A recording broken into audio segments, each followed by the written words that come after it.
Boa noite, bom dia, boa tarde, boa madrugada, seja lá qual for a hora que você estiver assistindo a esse bendito Evangelho da Noite.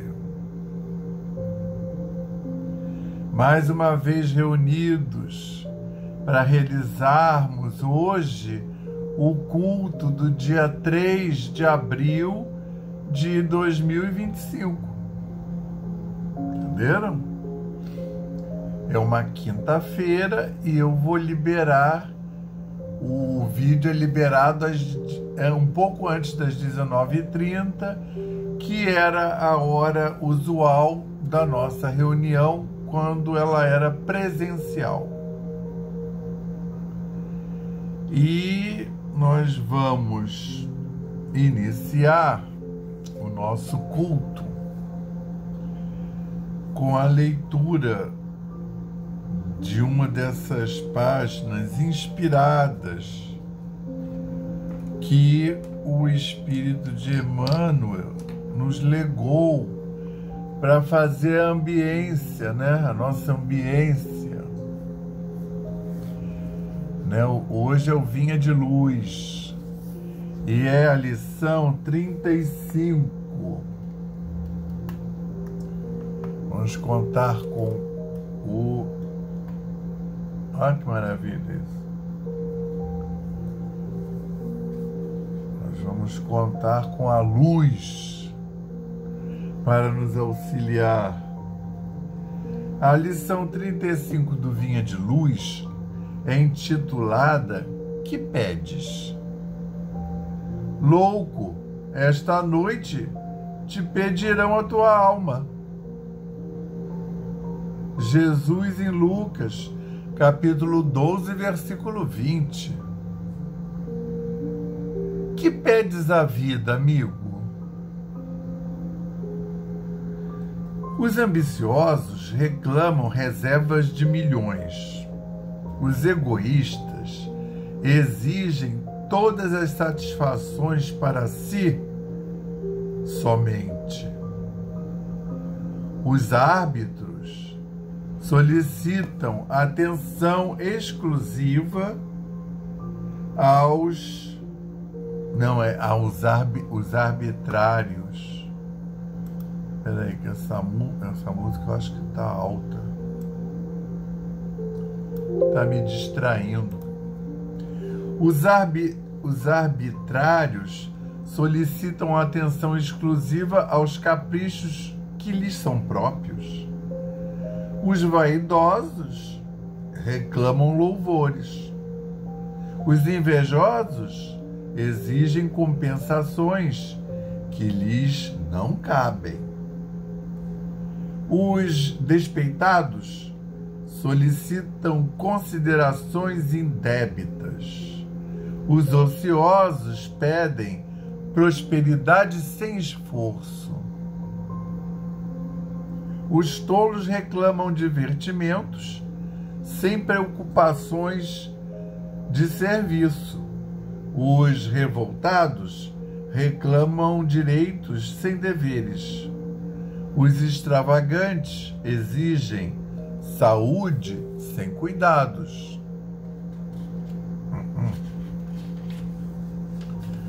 Os impacientes aguardam realizações sem bases. Os insaciáveis pedem todos os bens, olvidando as necessidades dos outros. Essencialmente, considerando, porém, tudo isto é verdadeiramente loucura. Tudo fantasia do coração que se atirou exclusivamente à posse efêmera das coisas mutáveis. Vigia. Assim, cautelosamente, o plano de teus desejos, que pedes à vida? Não te esqueças de que, talvez nesta noite, pedirá ao Senhor a tua alma. Graças a Deus. Bonita, hein, essa passagem, hein?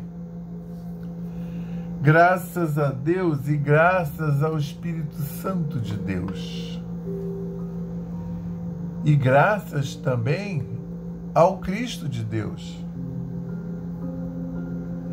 Graças ao nosso patrono São Francisco de Assis e à sua falange bendita, graças às egrégoras da Aliança da Fraternidade do Evangelho da Noite, graças aos nossos guias e protetores, espíritos simpáticos e amigos que fazem parte desse culto do Evangelho da Noite, sendo realizado em nossos lares. Graças a Deus. Queremos, Senhor, agradecer tudo que recebemos nessa semana desde o nosso último encontro. Toda a proteção, todo o amparo, toda a inspiração,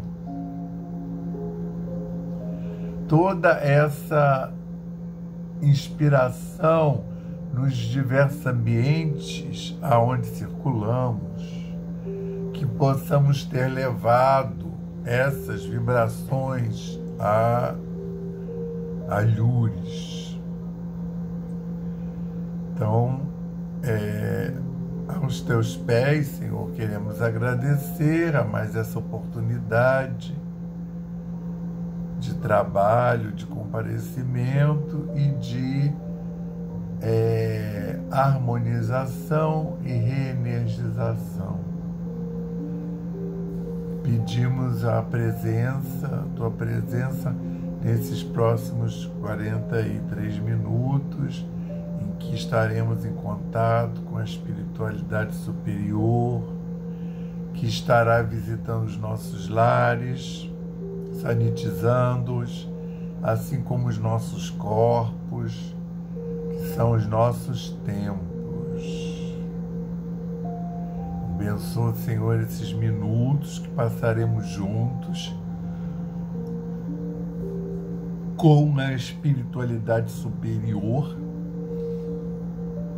e dá-nos a permissão para dar por iniciado o culto do Evangelho da noite de hoje, dizendo o lema da nossa casa, paz e fraternidade, e o lema de Francisco, paz e bem, graças a Deus. Obrigado, Senhor.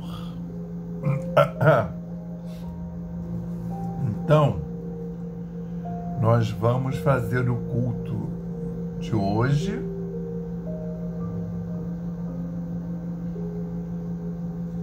que na realidade é em prosseguimento aos demais cultos que vieram anteriormente. Para vocês terem uma ideia, agora no início de fevereiro nós completamos 4 anos de cultos do Evangelho da Noite ininterruptos, né? Então, aqui no canal tem todos os cultos de todas as quintas-feiras, desde, se não me engano, 4 de fevereiro de 2021, quando nós começamos a fazer esse culto do Evangelho da Noite aqui pelo canal, gravando o vídeo, que antes fazíamos no grupo de WhatsApp, né, do Evangelho da Noite. Então hoje vamos dar prosseguimento ao estudo do Evangelho de Lucas. Estamos no capítulo 13 e nos versículos de 18 a 22, no caso, no nosso culto de hoje, que o pastorino deu o nome, intitulou Mostarda e Fermento. para vocês verem como é importante, os 3 evangelistas sinóticos, Mateus, Marcos e Lucas, retrataram a passagem com pequenas diferenças, tá? O Mateus e o Lucas narraram 2 parábolas e o Marcos só uma. Lembrando que o Marcos provavelmente, embora lá na Bíblia eles coloquem o Evangelho de Mateus, depois o Marcos, depois o Lucas, depois o João, mas provavelmente o Evangelho de Marcos foi escrito primeiro, né? E o Marcos não era da tradição judia, né? Então ele fez uma passagem mais... Ele trata só da mostarda. Quem trata do fermento é o Lucas, porque fez a pesquisa e junto aos hebreus, né, aos judeus, e ouviu o relato. E o Mateus, porque logo depois de Marcos, que foi um evangelho feito para pagãos no sentido não eram judeus, né? Então ele fez o evangelho só contando as passagens da vida do Cristo. E o Mateus, ele já quis fazer uma ponte com o Velho Testamento, então ele começou a colocar as citações do Velho Testamento que prediziam essas passagens que aparecem na vida de Jesus, para mostrar que Jesus realmente era o Filho de Deus, o escolhido. Então, o Marcos não botou o fermento, que já era uma passagem antiga, que já era um recurso de comparação usado no judaísmo, né? Então Lucas descreve assim, ó: disse então, aí entre aspas, aqui é semelhante o reino de Deus, e a que o compararei? É semelhante a um grão de mostarda que um homem tomou e lançou em sua horta, e que cresceu, se tornou árvore, e as aves do céu nidificaram em seus ramos. Aí fecha aspas. E de novo disse: a que compararei o reino de Deus? Aí de novo entre aspas. A partir do que a que compararei? É semelhante ao fermento que uma mulher tomou e escondeu em 3 medidas de farinha de trigo, até que fosse toda levedada. Fecha aspas. E passava pelas cidades e aldeias, ensinando e jordeando para Jerusalém. Então,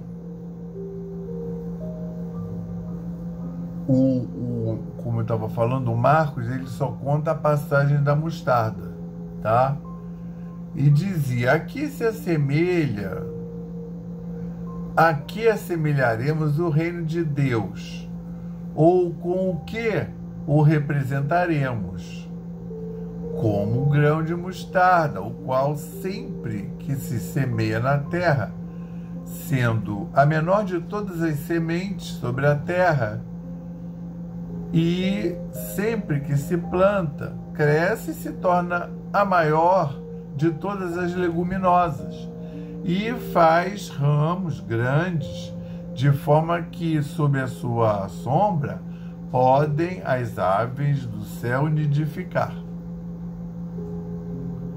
Em Mateus, outra parábola lhes transmitiu, dizendo, entre aspas, o reino dos céus é semelhante a um grão de mostarda, tomando o qual um homem plantou em seu campo, o qual é, na verdade, a menor de todas as sementes, mas sempre que cresça, é a maior das leguminosas e se torna árvore, de modo que as aves do céu também vêm nidificar em seus ramos. Outra parábola lhes falava, o reino dos céus é semelhante ao fermento, que uma mulher tomou e escondeu em 3 medidas de farinha de trigo, até que fosse toda levedada. Então, repara, sempre o que eu venho chamando a atenção, as parábolas, que agora ele está falando com toda a multidão, claro, os discípulos também, porque não é porque era parábola que eles desvendavam logo, né? Para eles também era difícil. Quando ele falava só para os apóstolos, né? Discípulos e apóstolos, né? Os seguidores. Os apóstolos, quando eu falo apóstolos, são os 12 escolhidos. Mas tinha outros que acompanhavam o Cristo, tanto quanto os apóstolos, e que não foram nomeados, né? Eles fizeram um curso de apostolado, né? Quando depois os apóstolos escolhem os seus apóstolos, né?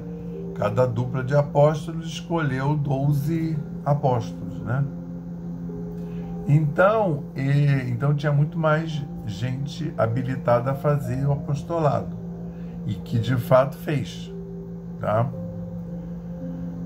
Mas ele falava para os discípulos e para os apóstolos as parábolas. Quando estava só com o grupo iniciático, né, só os apóstolos, os discípulos, aí ele falava coisas mais diretas, mas que nem sempre eram entendidas, né?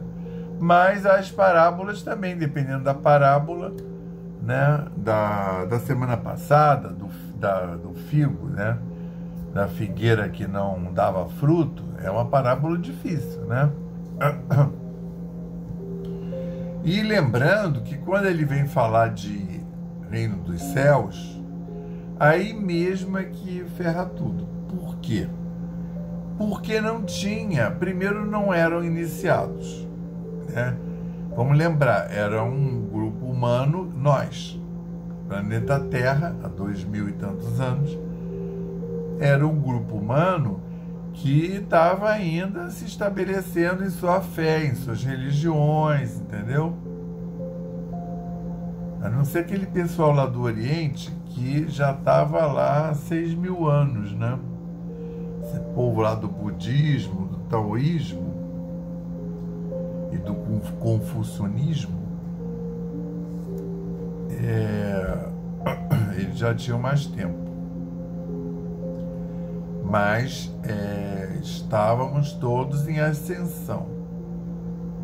Então nós éramos ainda muito incipientes, inclusive com problema de linguagem, né?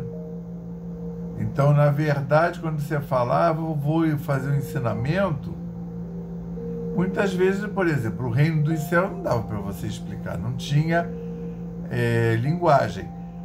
Isso tudo no início era só aramaico. Vamos lembrar, o aramaico é uma língua paupérrima que era muito usada para negócio, né? Porque como ela era não era língua de um povo específico, ela era usada para quando tinha trocas, escambos nos mercados. E aí são poucas palavras, não é uma língua descritiva, não é para você descrever uma situação, entendeu? Como é que faz uma pirâmide? Não vai ser em aramaico. E, inclusive, os essênios, eles captaram isso.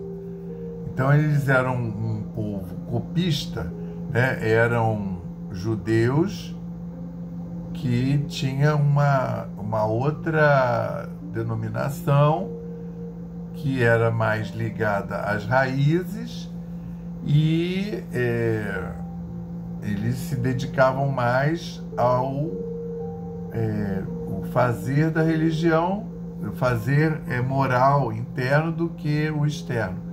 E aí eles se retiraram, foram viver lá naquelas montanhas de Qura, aonde tem as cavernas, aonde acharam os chamados manuscritos do Mar Morto, que são lá nas cavernas de Qura, que é uma encosta, né, que eles cavaram na encosta e foram guardando os manuscritos ali e fechavam, né, de uma maneira que você não via que aquilo ali era um oco, um armário, né, um oco guardando esses manuscritos. Por quê? Eles botaram os manuscritos em várias línguas diferentes. Várias, eu estou exagerando. Era aramaico, grego. Que aí, quando as coisas começaram a ser faladas em grego, aí melhorou muito, porque o grego é uma língua melhorzinha, entendeu? Já tem uma gramática, já tem aquela questão de ter uma especificidade para você descrever as coisas. Então, também a parábola tinha essa missão didática de chegar primeiro, aquele povo ali, que era um povo agrário. Então, uma parábola geralmente era de motivo agrário. E você pode ver que na semana passada era a figueira que não dava fio, né? Agora a gente tem uma comparação do reino de Deus ou do reino dos céus, né? Quer ver? Ó? Aqui se assemelha o reino de Deus, isso em Lucas. Em Mateus, o reino dos céus é semelhante a um grão. Entende? Então, significando a mesma coisa. Então, você vê que já tem uma diversidade de vocabulário, né? Um escreveu o reino de Deus, o outro escreveu o reino dos céus. Mas, como é a mesma passagem crística, é o Cristo contando, então estão se referindo à mesma coisa, né? E aí ele não ia poder descrever porque não tinha palavras. Como é que ele vai falar? Hoje em dia, a maioria não tem acesso, né? O espírito, pois é, tem vários mundos, né? Tem os mundos primitivos, tem os mundos de expiação e prova, como o da uma terra atualmente, né? E depois vem os mundos de regeneração, que ainda o mal ainda prepondera. E aí fala, depois disso tudo, tem os espíritos crísticos, né? Que são espíritos que estão muito à frente, nem tem mais corpo material, né? Porque a densidade, aí essas palavras, densidade, frequência, harmonia, isso tudo envolve um saber, né, científico. Então, essas palavras não tinham sentido, né? Por que eu jogo um toco de madeira na água e ele flutua? Porque ele é menos denso que a água. Isso não tinha esse conceito na época para o povão. E aí ele falava a parábola. Aí a parábola disse então, aí ele compara, né? Então aqui ele está comparando ao grão de mostarda, o reino de céu como o grão de mostarda, que é ínfimo, o menor de todos.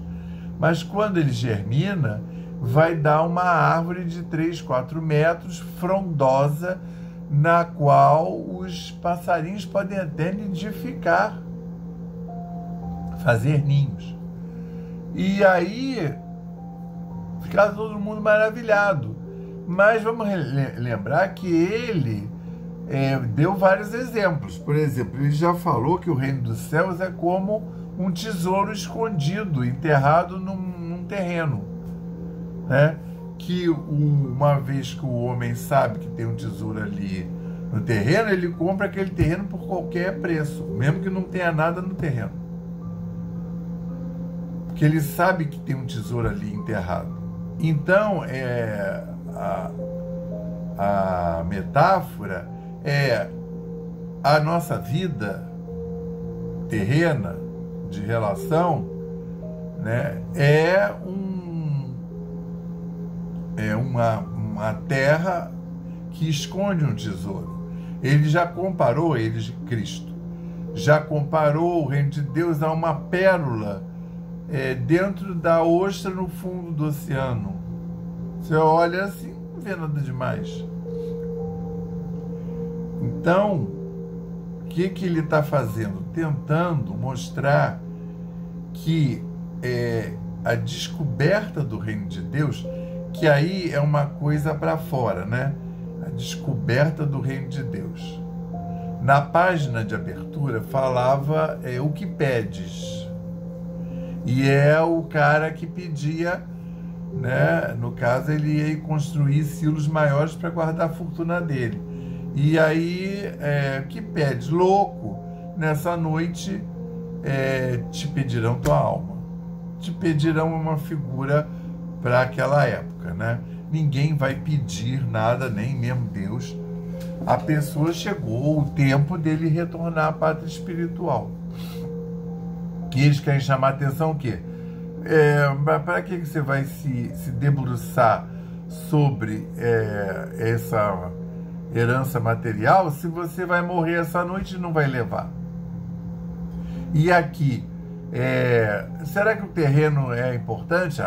Porque eu vou plantar minhas vinhas, fazer vinho e ficar muito rico. Mas tem um tesouro, uma coisa mais importante, mais valiosa enterrada aí, né?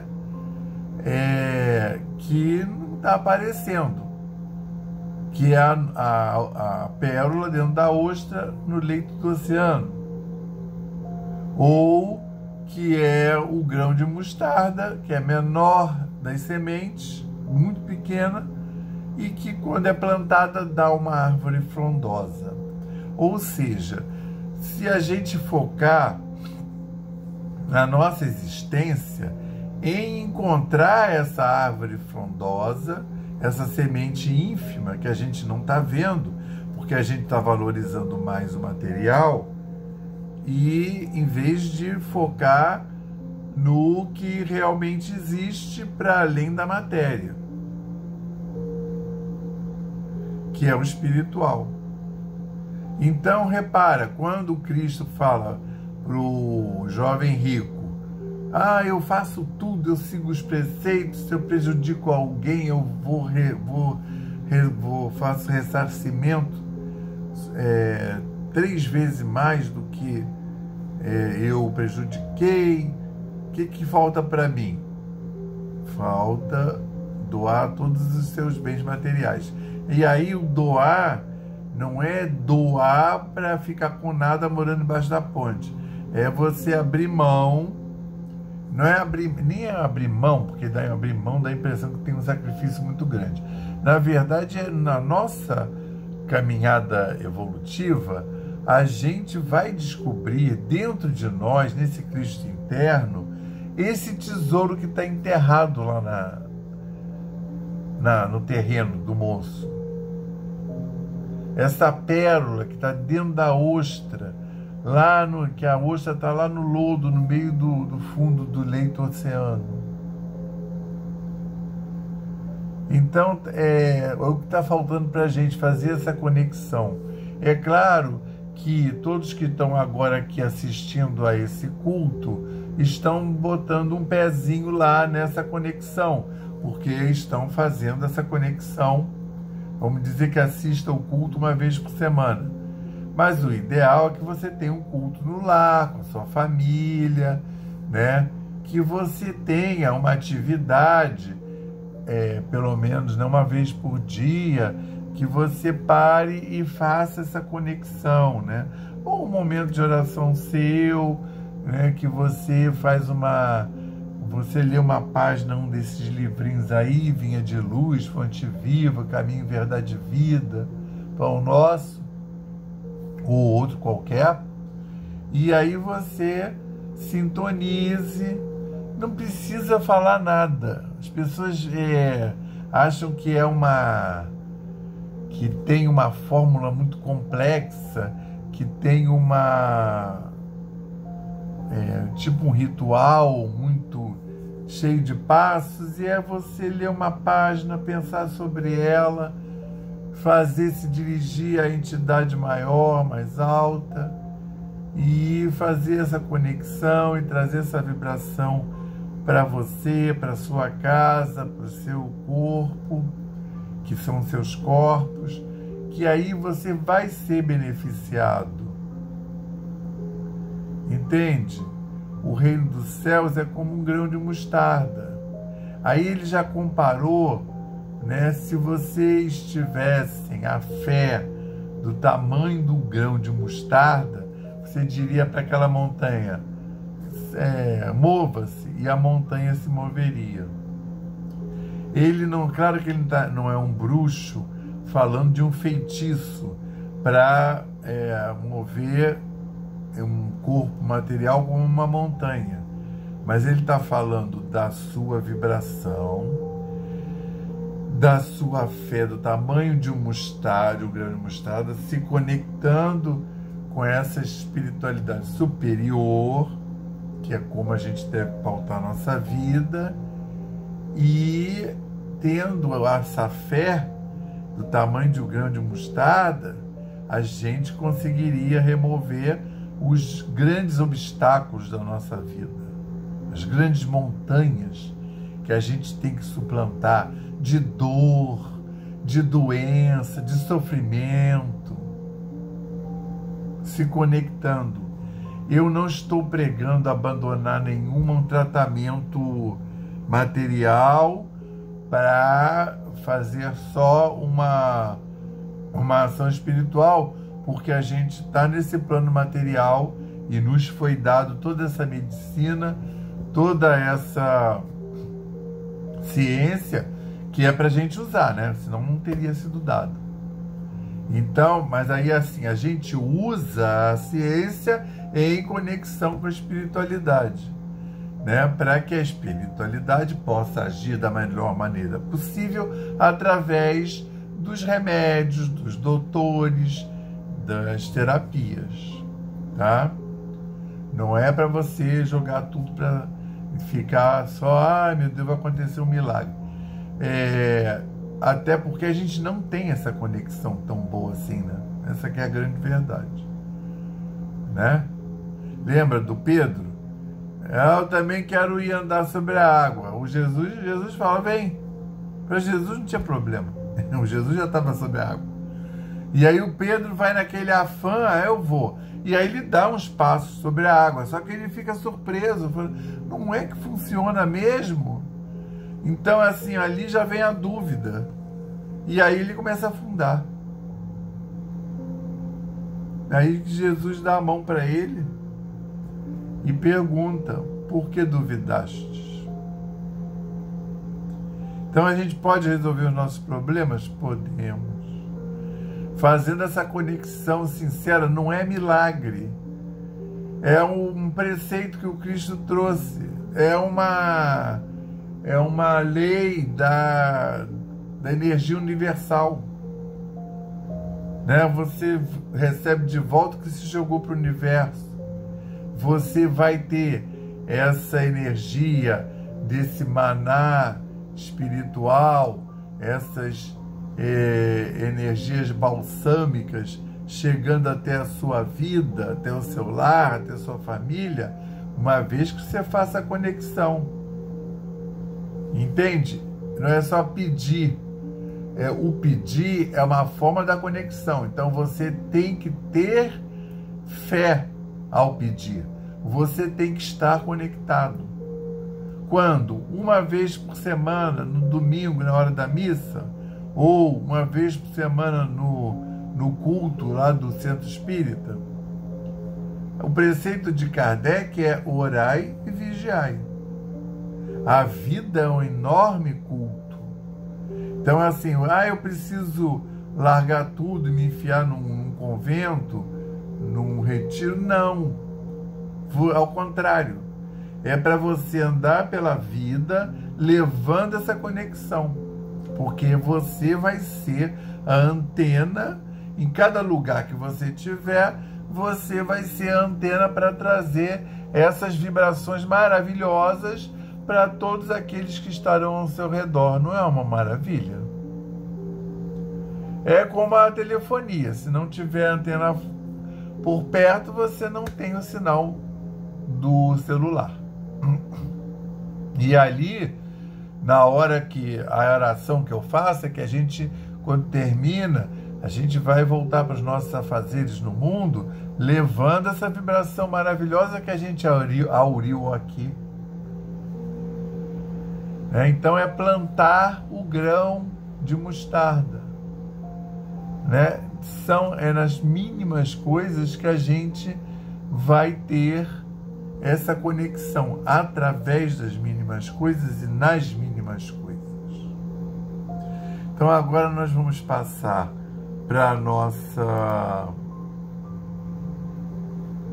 a gente vai passar para o nosso momento de passe fluídico terápico, quando então vocês vão se colocar confortavelmente e vão seguir os mantras que estão sendo lidos, fazendo a conexão para que os seus guias e protetores espirituais possam te dar o passe, ou os falangeiros da falange de Francisco de Assis, que é o nosso patrono, ou um outro santo de sua preferência.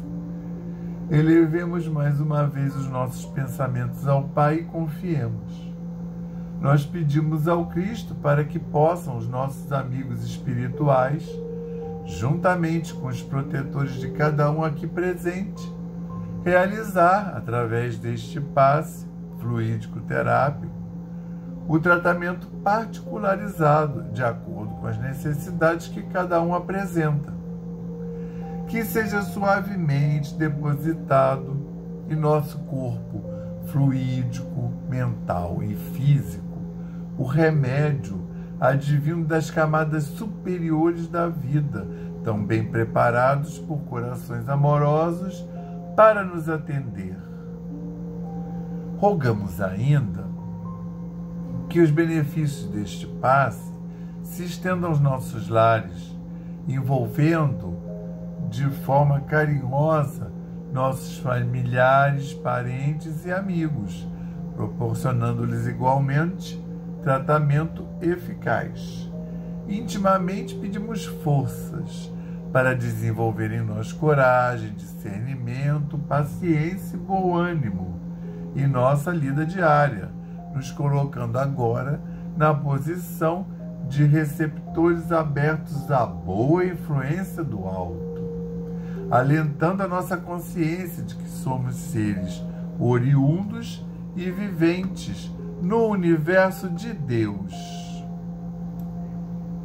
Agradecemos a nossa coexistência com o nosso próximo e a atual reencarnação que nos colocou em contato com os elementos indispensáveis às nossas necessidades de evolução, rogando inspiração para que possamos aproveitar a oportunidade da mesma para atender e exercitar o perdão e a busca sincera pela harmonização íntima, sem deixar de atender aos reclames da lei de progresso e evolução. Finalmente pedimos equilíbrio moral e emocional, inspiração nos padrões do Evangelho para que possamos solucionar com os nossos esforços os problemas que nos envolvem, resignação positiva sem estagnação, compreensão para agir com amor, ação sem ser subserviente, proteção, forças para manter a vigilância e disposição para realizar a nossa reforma maior, graças a Deus. Graças a Deus, graças ao Cristo de Deus e graças ao Espírito Santo de Deus. Graças ao nosso patrono São Francisco de Assis e a sua falange maravilhosa. Graças às egrégoras da Aliança da Fraternidade do Evangelho da Noite. Graças aos nossos guias e protetores espirituais e anjos da guarda. Espíritos protetores e amigos. Queremos agradecer mais uma vez por estarmos realizando esse culto do Evangelho da Noite dentro de nós, dentro do nosso lar.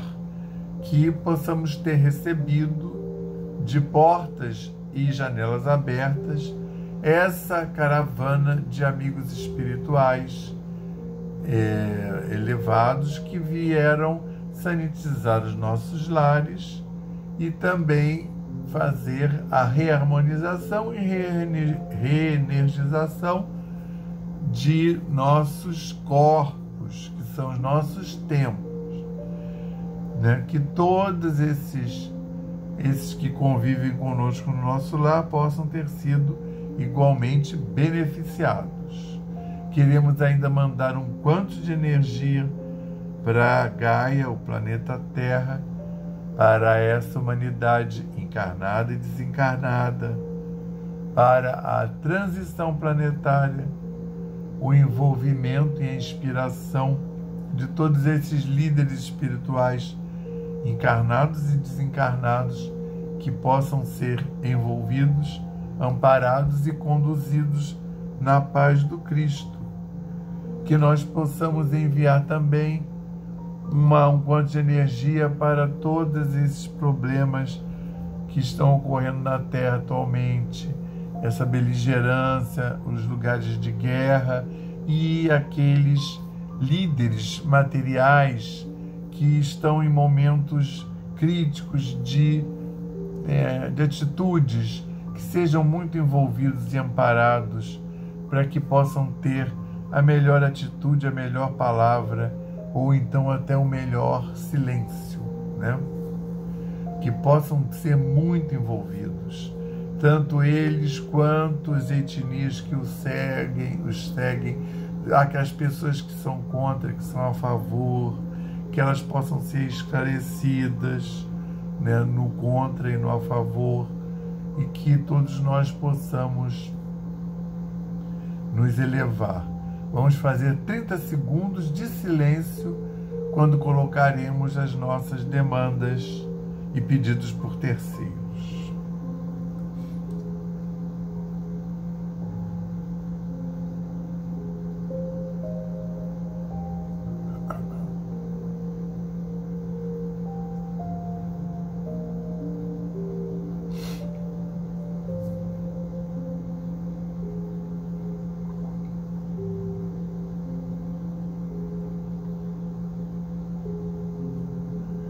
Graças a Deus, que nós possamos então ter a permissão para encerrar o culto do Evangelho da noite de hoje, dizendo o lema da nossa casa, paz e fraternidade, e o lema de Francisco, paz e bem, que tenham todos uma excelente semana envolvidos na paz e no amor do Cristo. Graças a Deus.